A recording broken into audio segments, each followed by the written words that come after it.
Init. What's up guys? Alis tayo ngayon. Pupunta tayo ng Bacoor. Sa tayong Bacoor. Kasi bibili tayong gulong. Tara. Let's G. I-testing natin ngayon yung B-Star na SR30 dahil yun yung recommended sa atin, di ba? So, ang gamit natin ngayong gulong is Maxxis tong gamit natin ngayon and umagal na sa atin to mga 2 years and a half na siguro. Kaya palitan na natin. Sige, go kuya, mauna ka na.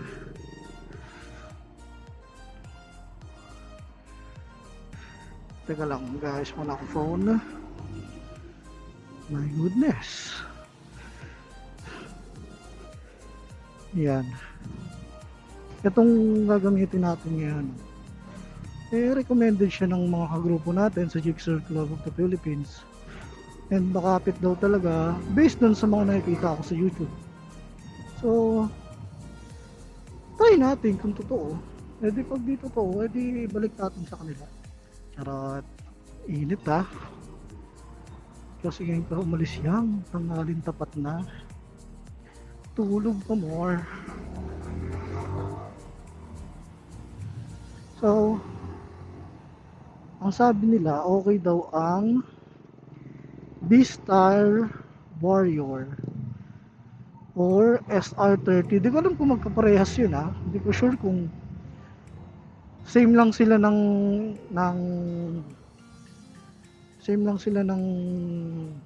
specs ba yun? Specs ba tawag doon? Specs sa gulong. So, tignan natin.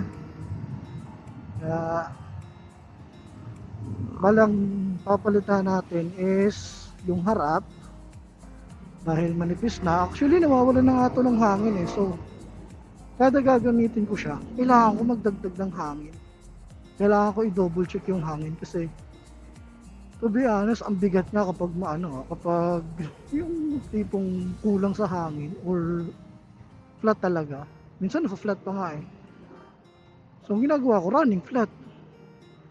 Pinakamalayong vulcanizing shop where may hangin.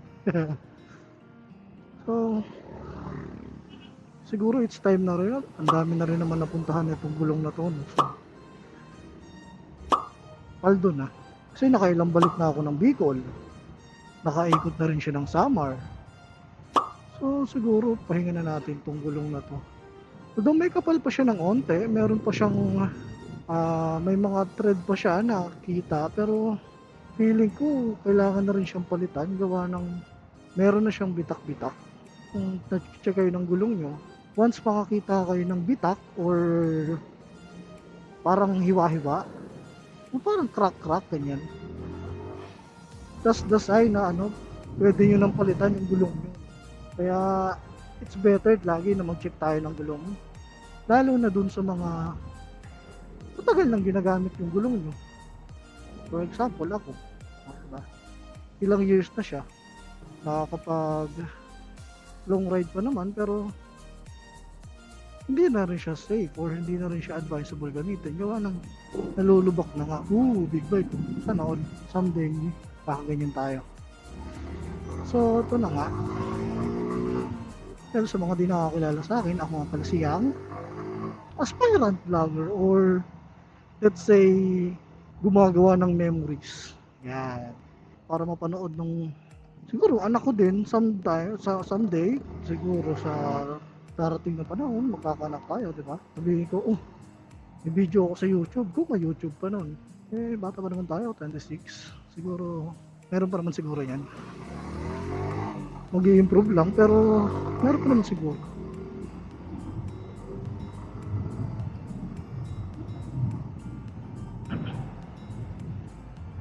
Actually, mahirap din talaga mag-vlog eh.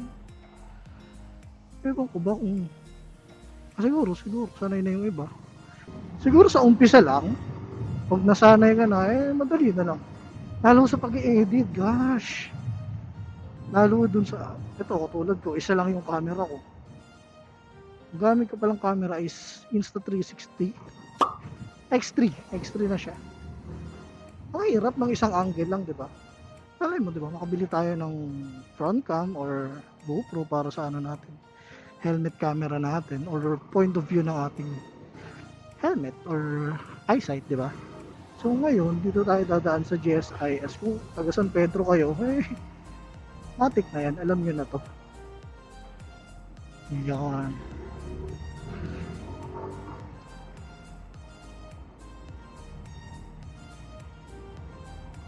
Tapos tataas tayo ng South Peak.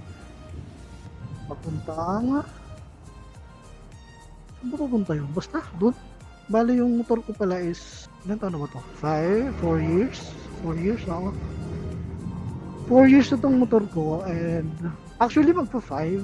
Tapos isang beses pa lang ako nagpapalit ng gulong from the stock. So yung stock ko is pinalitan ko siya ng gamit ko ngayon, which is Maxxis. Well, okay naman siya para sa akin. Goods din naman, ang tagal din naman ng buhay niya. May mga part lang akong nadudulas. Ewan ko kung dahil sa luma na siya, pero okay siya. Don't get me wrong. Uy, may kurbada. Don't get me wrong guys, okay ang Maxxis. Kaya ako siya papalitan is dahil, syempre, luma na. May mga sign na siya ng pagkaluma. May bitak-bitak na siya. Sabi ko nga kanina, 'di ba? Kapag may nakita kayong bitak-bitak, at guys, meron pala yan indicator sa gulong. Okay. Meron siyang indicator sa gulong na nasa pagitan ng thread. Okay. Once pumantay siya doon, kung sasabihin natin, ay makapal pa yan eh. Pero once na pumantay siya doon, automatic, yun na yung sign na medyo na siyang palitan. Actually, papantay siya talaga. Dahil syempre, nauupod yan. Papantay talaga siya. Pero minsan kasi, pantay na siya pero yung bitak-bitak is wala pa. Kaya yung iba, good pa rin, sabi nila. Ano pa rin yan, good pa yan, di ba? So, wala kayo. Binigigil nila naman ako eh. So ito na yung South Peak na sinasabi ko sa inyo. Ayan, South Peak yan. Kasi marami nagja-jogging dito nung ayos-ayos pa to. Okay, dito na tayo sa isang lugar to. Bala kayo. Yan. Papunta tayo ng Daang Hari ngayon guys. Dahil doon ang way natin at doon ang tinuturo ni Google Map. Daang Hari daw tayo dadaan.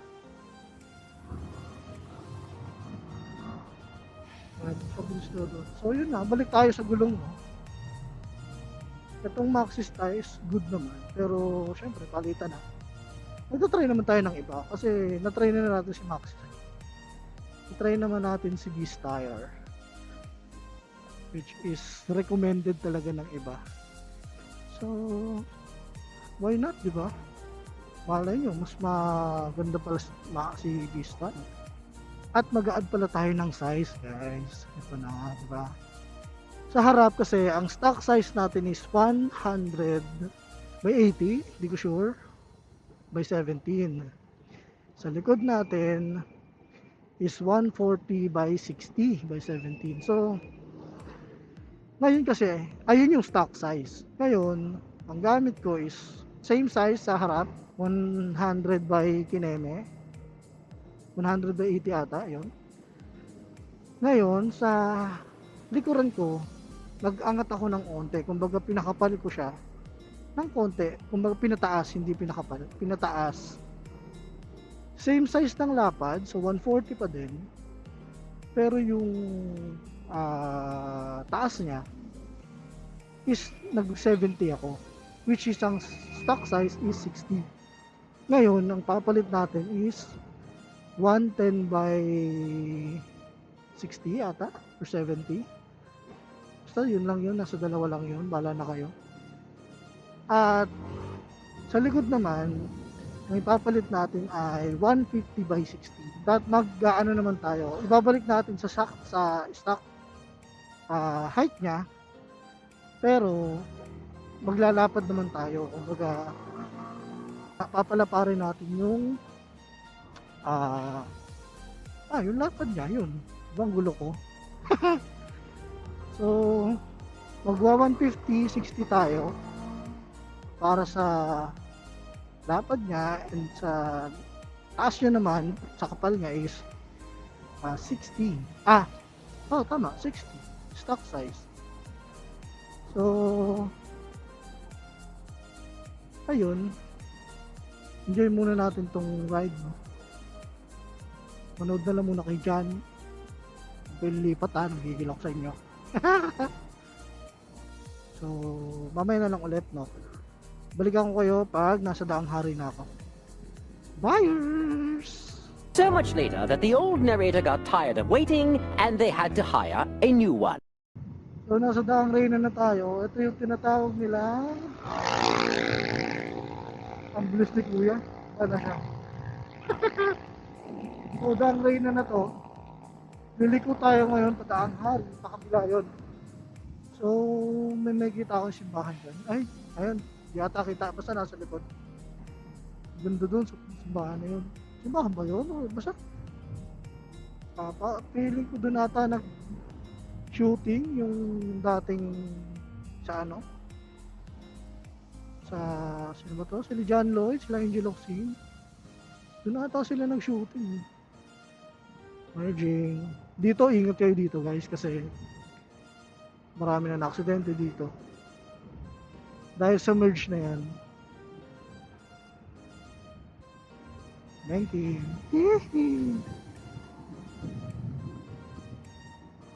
Ito na yung MCX. Daan tayo dyan next time. Pero hindi yung jigsaw dapat. Hindi jigsaw ang gamit. Yung legal naman. Mahuli tayo dyan. Okay. Aguinaldo Highway pala. Okay. Aguinaldo Highway pala to. Parang may nakikita akong mga vlogger dito eh. Sunod tayo dito kay Kuyang naka-sniper. Kasya ba tayo? Kasya. Go, go, go, go, go, go.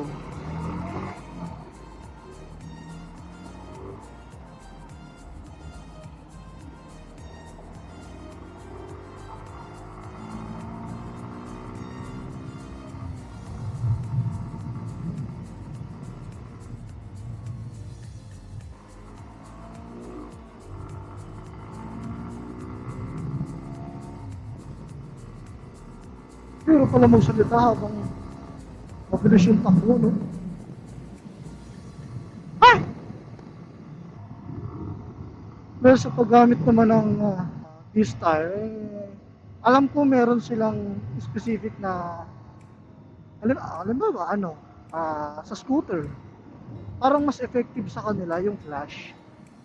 Kung di ako nagkakamali Tapos, sa mga bigger tires or bigger size, dito na ngayon papasok si Warrior. Hindi ko sure kung ganun talaga. Wala naman tayong alam sa mga gulong-gulong. Kaya doon tayo sa recommended ng mga grupo natin. Kasi sila yung sila yung nakagamit na, sila yung may experience na. So, sunod tayo sa kanila. At saka nakikita ko rin sa review sa mga napapanood ko sa YouTube. Makapit daw talaga, no? Well, sabi nga nila, soft compound daw yung gilid nito. Tapos yung gitna is naka-hard compound ba? Hard compound ba tawag doon? Parang matigas yung gitna, pero yung gilid is mas malambot compared doon sa gitna. Kaya siya mas okay sa mga bangkingan dahil doon sa soft compound sa gilid, sa mga gilid niya. Pero try natin. Siyempre di naman tayo manghuhula, kaya i-try natin. Unahan na natin po si Kuya. Birthday.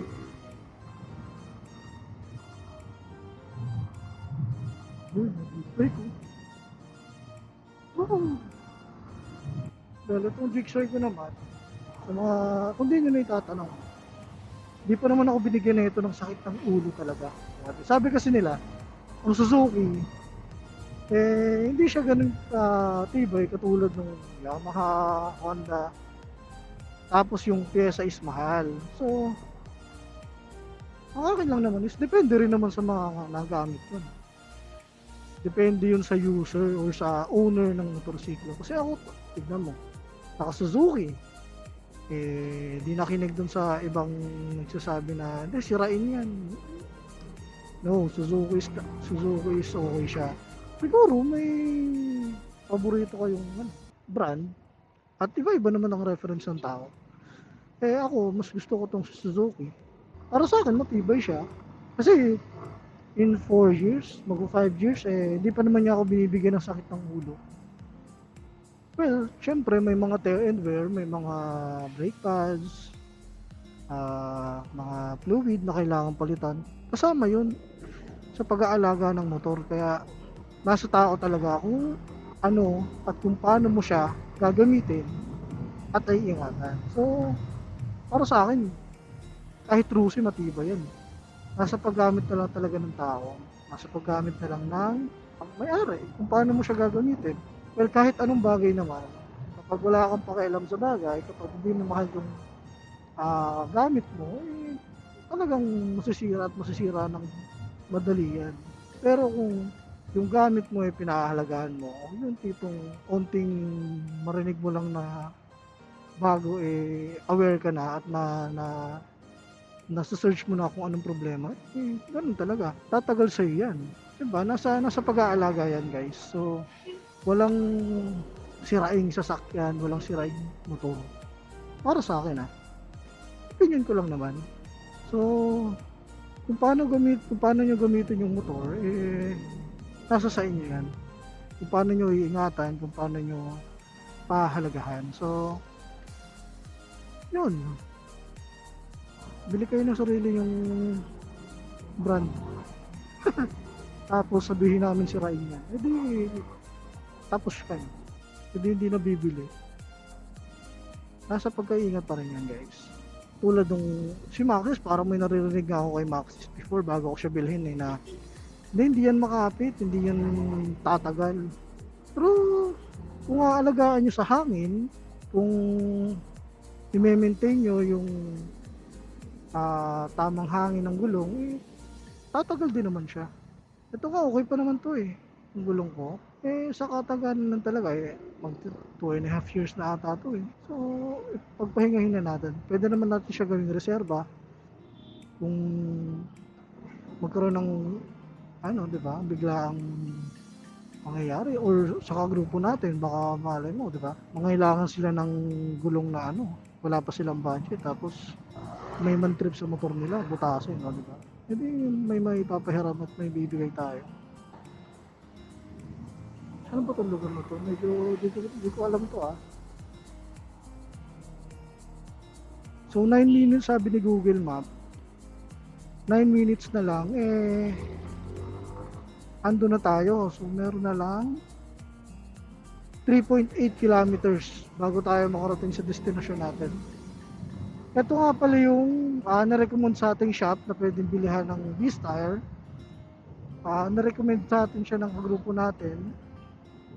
Itong shop na to Kairu ba yun? Kairu Motorcycle Shop or mamaya tignan natin, nalimutan ko kasi ilagay ko na lang sa basta tignan nyo na lang. Ang gulo. Oops, malaki yung nasa unahan.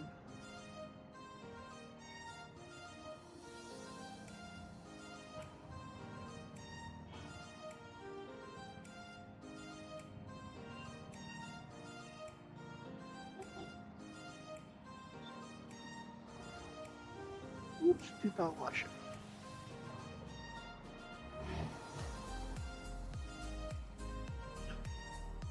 Ang init.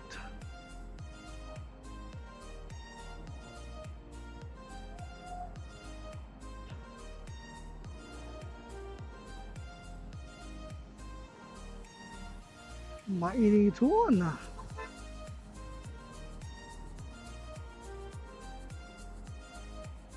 Go, go, go, go, kaya go, go. Yung diretso ba?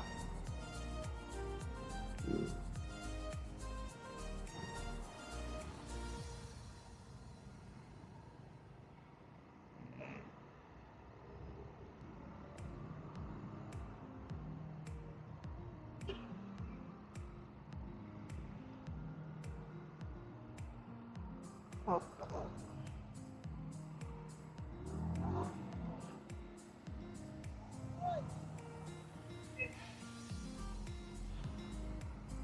Wow. Oh, kita nyo yun? May Supra, pere. May Supra yun. Supra ba yun? Kulay pink. Ang cute. Sana all may Supra pink. 2.4 kilometers na lang. Makakarating na tayo dun sa bibilihan natin ng gulong. And by the way, ito palang pambili ng gulong ko, in-sponsor lang naman sa atin ng ating jowa. Salamat, mahal. Sponsor lang naman sa atin to, so are we good, thanks. Sa mga overtake na ganyan, yung nakahinto, ako, dahan-dahan kayo sa ganyan, kasi malay mo, huminto na yung, kunyari, yung jeep, huminto na. Kasi overtake ka dito sa outer, di ba? Outer ba yan? Or yun? Basta dito sa may malapit sa gata. Malay mo, may tatawid na ganyan. Sapul. Tapos ka talaga yun pag nabunggot mo.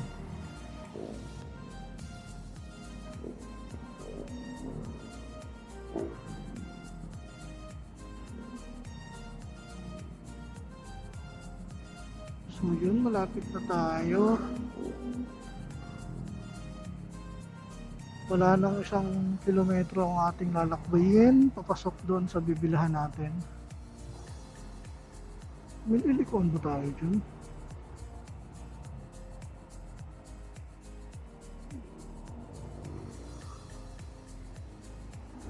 Cairo Tire and Motorcycle Parts Supply. So saan tayo? Dito ba yan?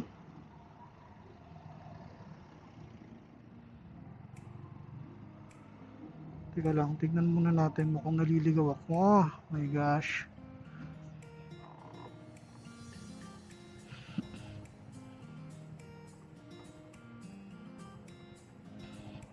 Okay. So,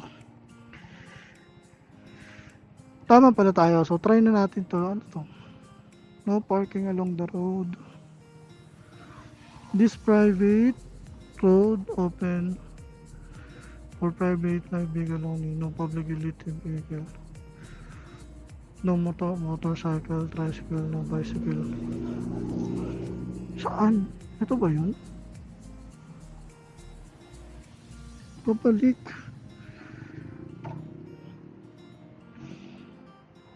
Pabalik.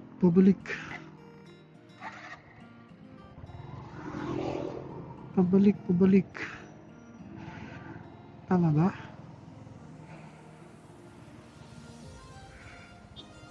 Pabalik ba?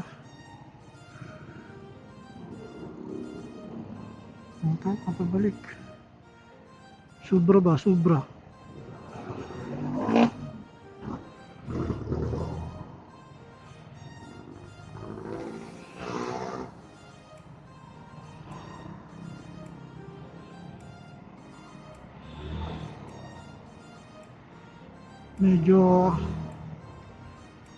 Medyo naligaw tayo mga sir. Saan ba to? Ayun yung Cairo.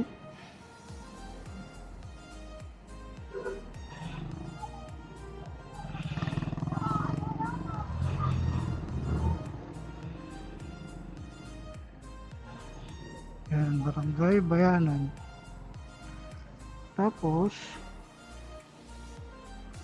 diretso lang.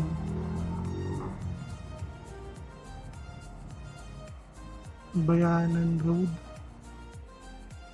So tingin mo tayo dito. Kasi Barangay Hall yung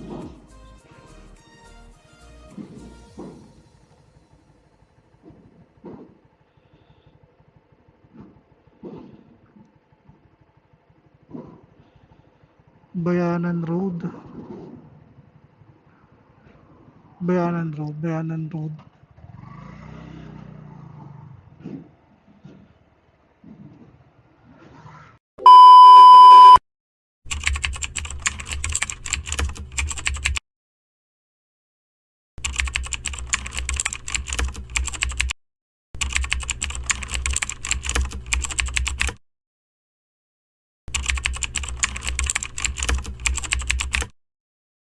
One minute, 37 seconds later.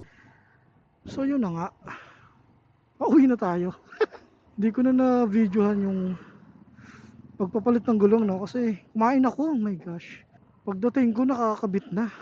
Pero goods lang. Bilis sila gumawa doon, ha. Kumain lang ako saglit, tapos na agad. So, traffic na naman. Well, ngayon hindi ko pa mabibigyan ng maayos na review tong gulong, no? Kasi kakakabit lang. At ang sabi sa akin is mayroon daw break-in period. May break-in period daw na parang 40 kilometers ata ang nakita ko sa YouTube. Pero ang sabi sa akin is may break-in period pa daw. At hindi sa akin nasabi kung ilang kilometers. Pero sabi naman nila, kalmahan ko lang daw muna ang pagdadrive dahil kailangan na daw i-braking. Pero may nakakaramdam ako ng pagbabago sa takbo, ah. Medyo magaan, gumaan yung motor. Yun pa lang naman yung napansin ko. Kaya kalmahan muna natin. Pero ang bilis sila gumawa dun, ha. Stig. Dala ko pala yung gulong, yung ayun, oh, nasa likod ko. Kita nyo ba? Dinala ko yung luma kong gulong. Kasi malay mo, mapakinabangan pa, di ba? Sayang din naman. Ito, uwi na tayo. Mainiton talaga punggol. Mamaya subukan natin magsundo kay girlfriend, no. Papakita natin sa kanya tong bagong gulong. Sama ba kayo? Wag na, no. Ako na lang. Sama pa kayo? Na?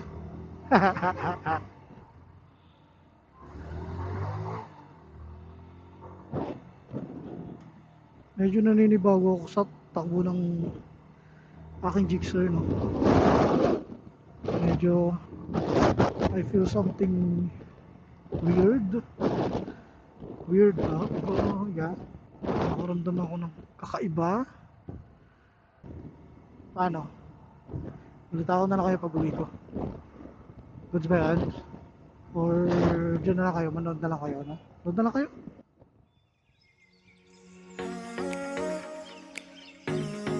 Manood na lang kayo.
Aray ko.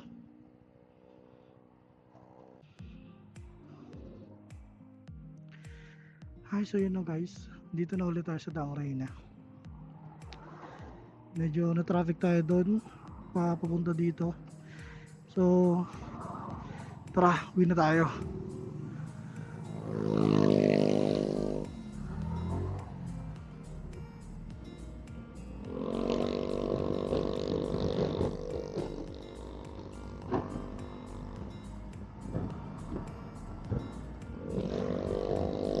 Ganda talaga ng mga puno dito. Tatakpan nila yung daan eh. Nakakatakot sila. So lumilili. Ang galing.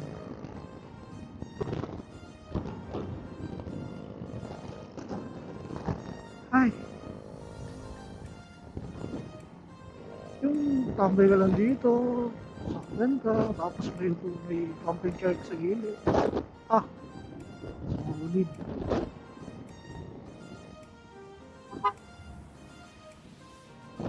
Overtake tayo, overtake.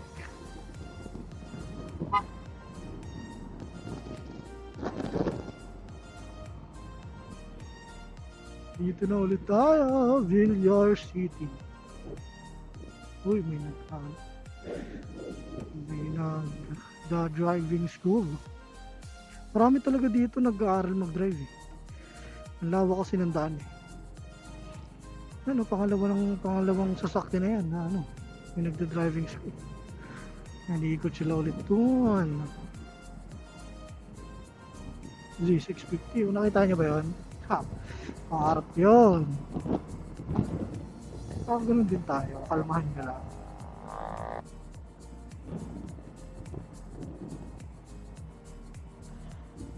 Sayang talaga, hindi natin na-videoan kung paano nila tinanggal. Pero marami naman yun sa YouTube. Tingnan lang kayo, paras lang yun.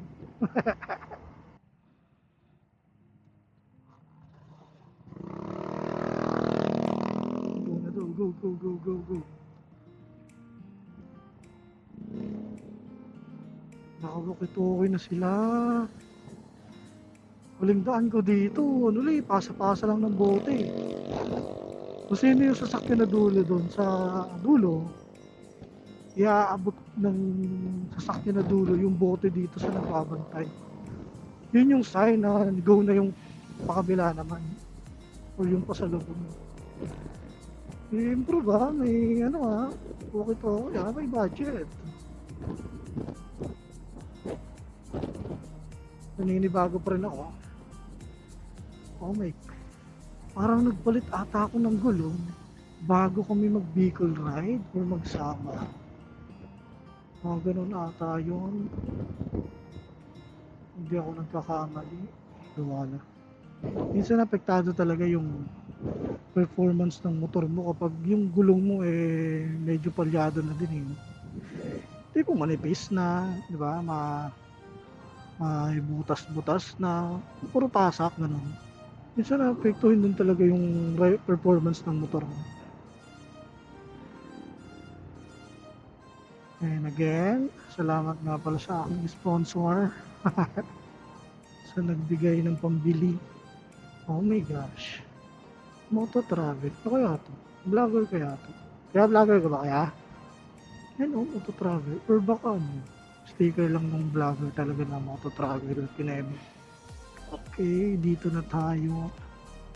Uy, Mercedes. Bawal pa kasi ihataw tong gulong tayo makahataw Kaya tayo tataan. Pwede kasing dito. Pwede din dito. Dito na lang.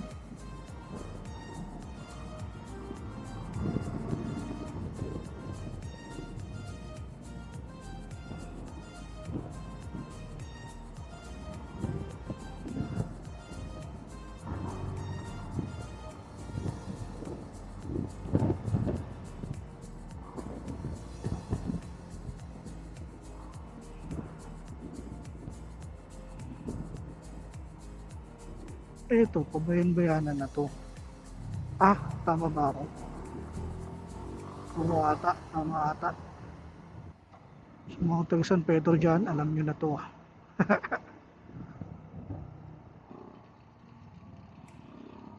Oh my gosh, basa.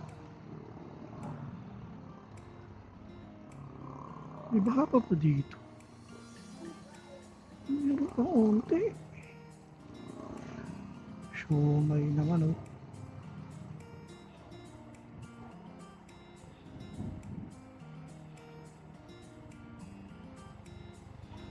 Puro basa.